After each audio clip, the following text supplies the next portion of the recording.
Season 11, Episode 18, May the Norse Be With You. Artifact and feature analysis by the Oak Island Compendium. In last week's episode, May the Norse Be With You, we are first taken to the garden shaft where Dumas and the Oak Island team are meeting to discuss the recent exploratory work.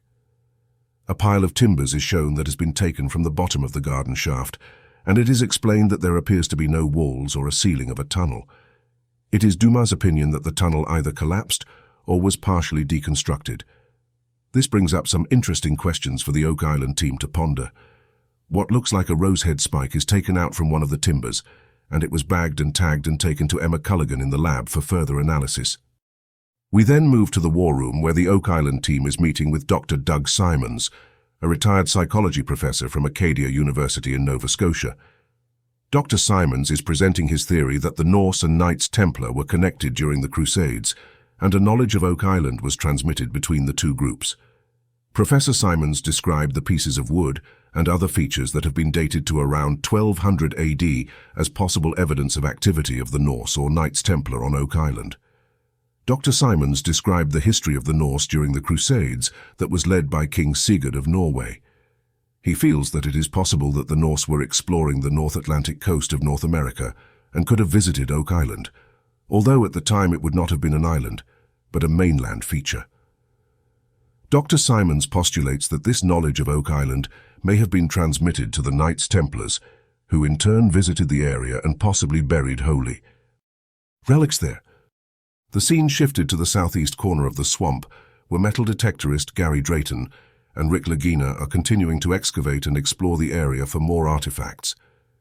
They uncover a strange piece of wood that looks to be shaped by man. It is speculated that it may have been from a keel of a boat, or possibly a runner on the bottom of a boat. It was bagged and tagged for further analysis.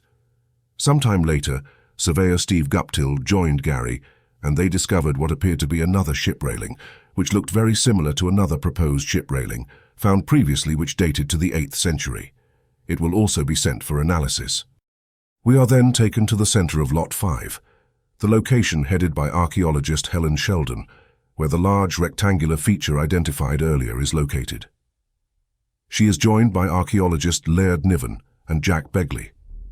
While working, Helen finds a piece of metal and sees that it has a greenish cast. She believes it is a coin. Upon studying it, she believes it is a copper coin, a King George III halfpenny, that she estimates is from the 1780s. This correlates with the end of the Revolutionary War and the first Loyalists arriving at Oak Island. She also mentioned that there appears to be a cellar feature that she has been working on that appears to have been filled in with rocks. This seems to be a common scenario the current team and past searchers have discovered on the island. They speculate that someone was trying to hide these features or certain activity that happened on Oak Island.